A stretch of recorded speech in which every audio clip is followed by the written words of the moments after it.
Why? What is the reason?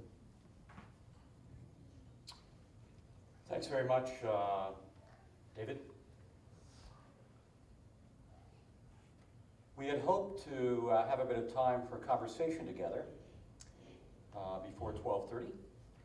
So maybe what I will do is simply reflect briefly on several of the things that have been laid before us and that we see in Vivekananda, and do that with a little regard to the Christian tradition. I've read through Swami Vivekananda's critique of Christianity, which is pretty severe. It's interesting. He sounds to me like many Christians.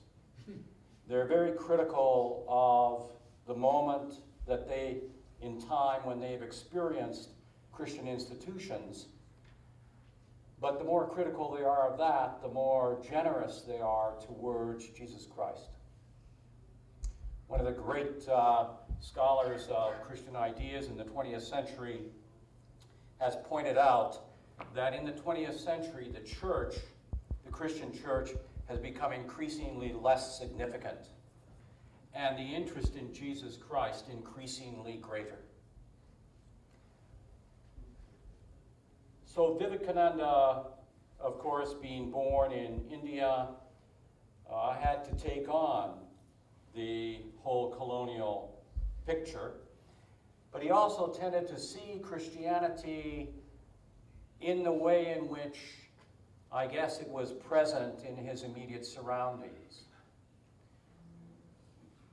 But I come from the Eastern Christian tradition, which he has not encountered, although he could have encountered it in India, because it's there, in Tamil Nadu. So his critique is very understandable, but it is, of course, also partial. It is a critique of a little piece of misunderstanding, a experience that was problematic and, I would argue, decadent from the perspective of the faith. But he has this affection for the Gospels and for Jesus Christ, an affection not unlike Gandhi had. His whole notion of the soul as the terms he uses, although I would have liked to have talked with him about this. I wish could we have him come here today and let's just chat together about this. This notion of the soul as potentially divine. I understand the way in which the Hindu world has thought of that. But the Eastern Christian world has also thought of that a great deal. And it understands, in fact, the whole purpose of spiritual discipline in the Eastern Christian tradition is to help you come to that place where you understand again and are able to live out of again the most fundamental reality of the human nature, which is that you are, in Christian and Jewish terms, the image of God. The image of God. So deification, as we call it in the Eastern Christian tradition, the potential to become God, as Vivekananda talks about it, these are deeply shared, although they may mean slightly different things. But there is a wonderful conversation to be had there. But what's at the center of it? At the very center of it, and at the very center of his life, I love his relationship to his teacher. It was not an easy relationship. He struggled with it. He rejected him at times. He went away. And I love his relationship to his disciples. They finally got on board. And then after a little while, he left. And there's a lesson in that. More than one lesson in that. But how does one come home to oneself? How do we not live in a world of dualism divided in our own nature, or at least we think we are. What is the spiritual discipline that has some chance of leading us to integrity, leading us to responsibility, leading us to the ability to respond? Where does that come from? How do we get there? There's lots of discussion of moral codes, and we live in a society which I think is very moralistic. There's all kinds of moralism that leads to so much pollution as well. Moral codes very often shape a boundary which is of interest to a particular community for particular purposes. Hyper-capitalism has a moral code. The cult of progress has a moral code. We have a story in the Gospels, I think of it with Vivekananda, and the story goes that a righteous young man, a righteous Jew, came to Jesus by night. Because Jesus of Nazareth was known as a significant rabbi, but he was a little anarchistic. They were afraid of what he really meant. He wasn't with the normal program. And it says, a righteous man came to Jesus by night to his house and said to him, and I heard a bit of this in David's reflection, the deep spiritual struggle. The young man says to him, Rabbi, I have lived the whole of the moral code. I have kept the whole of the law, 342 of them. I have gone to all the right schools. I worship in the right synagogue. I married the right woman. But I'm empty. I'm empty. Why am I empty? That's the beginning of the spiritual life. It's the beginning. It's the gate. And I think Vivekananda knew this, just as I think it's known by Jesus Christ and known and central to that part of the Christian tradition in which I stand. So I'll just conclude with this.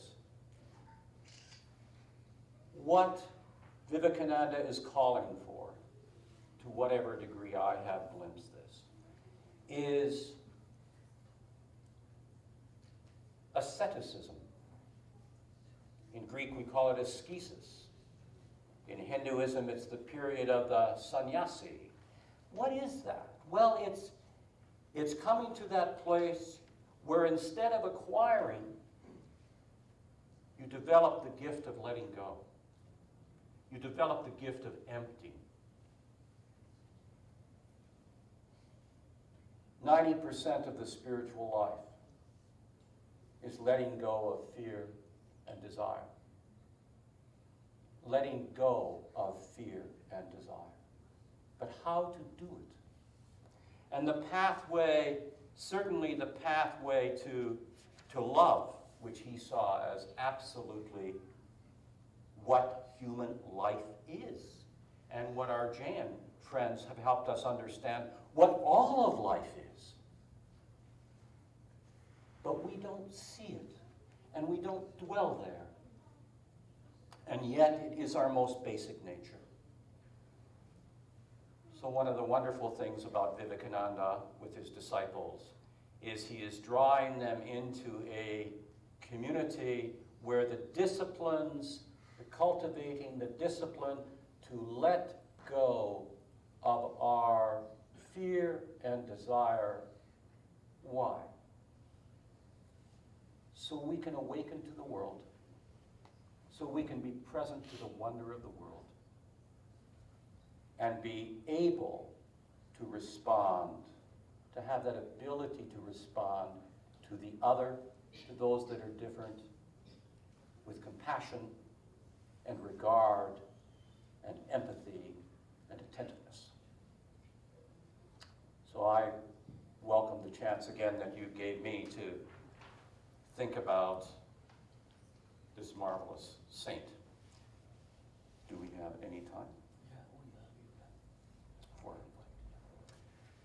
So, I would welcome, it would be nice if we could have a little conversation together. I'd ask my two colleagues to come here to the podium. And those of you who wish to respond, to lay out, to raise issues or themes, it'd be nice to have you speak a little bit. Raise those so we can engage them. Please. Can you stand up so you can speak loudly? So my friend, when David was trying to talk something, I was wondering that in Vedanta or in Indian philosophy, we say that there is para and apara vidya, means implicit and explicit knowledge. When people try to put implicit into explicit, they face problem. So he was trying to explain his experience, which is implicit. It cannot be put into explicit way that directly. So I was also feeling so much of it's there, but it's very hard to. And even if you have it, I just want to repeat a gospel from Lord Sri Ramakrishna. He was telling that we are like small dolls of salt and in front of an ocean. So they decided, let us measure what is the depth of this ocean. One goes and it melts, it never comes back. Then the other goes, it melts, never comes back. That's the condition. Once you go there, you only yourself know, I think. It's very hard to put implicit knowledge back into the explicit area. Thank you. Thank you. That makes a link to, Yeah. the Jain understanding of how did you put it? The one central teaching, the second teaching of the non-absolute. That every time we try and put words around the deepest spiritual experiences, those words are always partial. From a Christian point of view, we say they're partial because God is ineffable, beyond all words, all concepts, including being. But at the same time, we long to adore. We long to respond, but we must be careful. And since we as human beings are, in my tradition, in the image of God, there's a great lesson in that. All human beings are ineffable. All human beings are bearer of a mystery. So I need to be open and not hem in, not presume. Do you want to respond to your colleague about what he was saying around your remarks?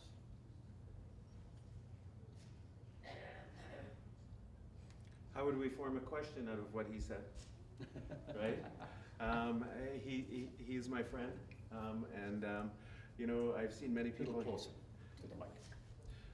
He's my friend, and I've been here a while, and I see people call people who are not their brother or sister, call them brother and sister, and I just kind of watch that, and I think, well, that's not their brother and that's not their sister, but through Shambhu, I start to understand the idea of brother, and I feel a oneness with him, and I think he's seen me struggle. I can explain easily to him the things that I tried to talk to you about today, and he probably seen me struggle a little bit and a little bit shaky with trying to explain my experiences, my spiritual experiences, which are easier to do. Like even right now, I feel easier saying what I say because I'm saying it to him. So I feel a connection to Shambhu. Thank you. Someone else? I have one question. Please. It's written here, the ideal India is the mother first and the mother last. Can And- I help us hear you? Just, Come over here, Saritaji. No, fine. It's written here, the ideal India is the mother first and the mother last. And I can say, sure, the ideal India is a mother, the mother first and mother last. And I say Sardama here too. So I just like to find out what was the women's contributions during Vivekananda's time to continue his legacy. And what was his relationship to women as well? Yeah. Sushil, do you want to speak to that a little bit?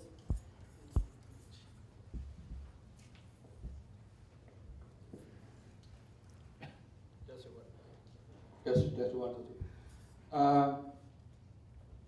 When I chose this quote to put in the print form, the ideal in India is the mother.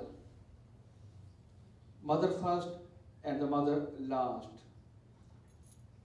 We have to go back. I will be very, very brief because we are also running a little late. We have to understand Swamiji came up with a mission, his vision, when he meditated on the Kanyakumari rock. He was down south, he went to the rock, and he was at this side, the north side of the rock, and then he swam, and he ended up at the rock and he meditated. This is where he claimed that he had a vision of what he wants to do. So this is the very first thing. He claims that mother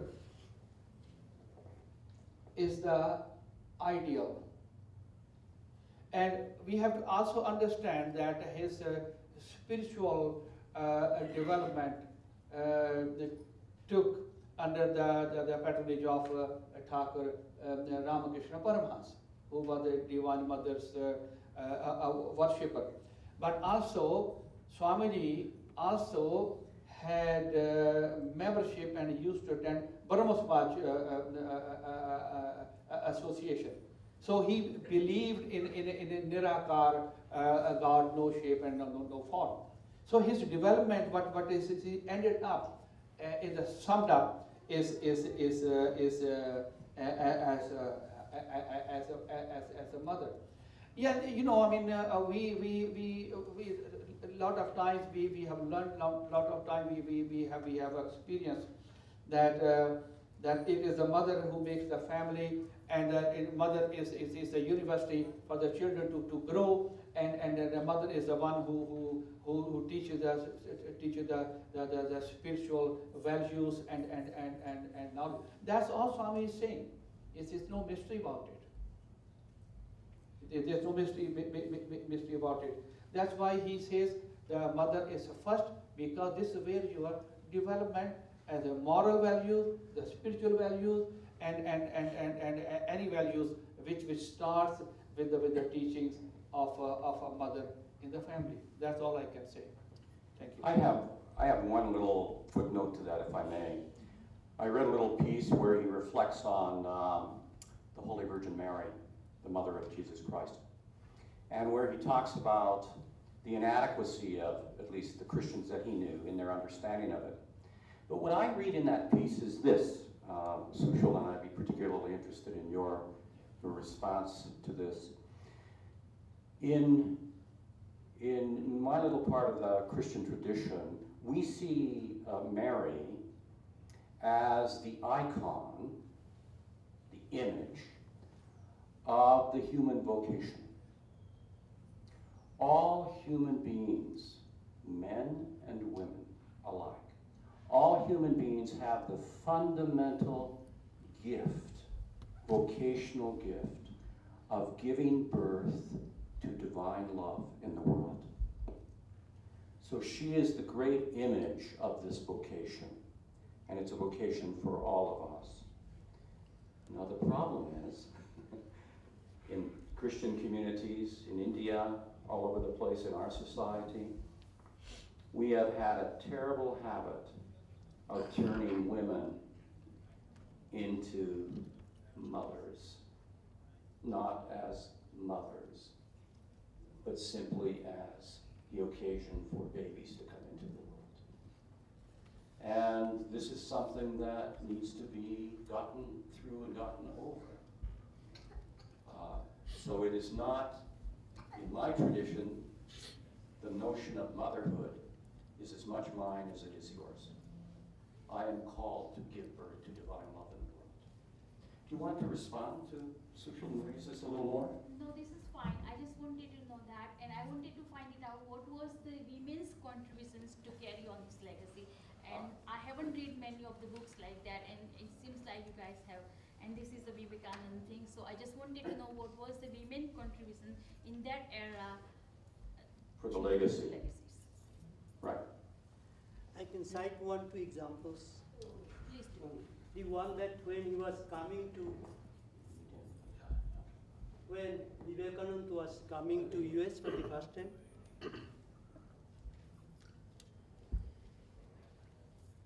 when Swamiji was coming to North America for the first time, he ultimately got the permission from the mother.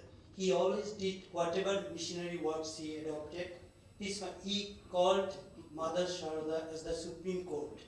Even when there was any sort of debate, any sort of conflict, he always went there.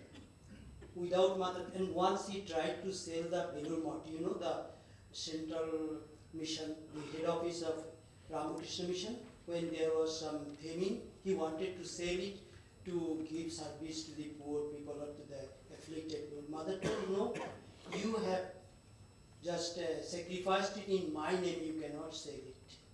So if he sold it, perhaps the Ramakrishna Mission wouldn't have come this way. So it's innumerable. If you say that how he was influenced, it's not one incident. And it's very difficult to tell you one, it's so much. It's almost not only the Swami himself, the whole Ramakrishna Mission order, they are all dependent on Mother's advice every time when they were taking anything. Thank you very much. Would you join me in thanking Sushil and Mahindra and David? Thank you very much. We'll bring this part of it to an end.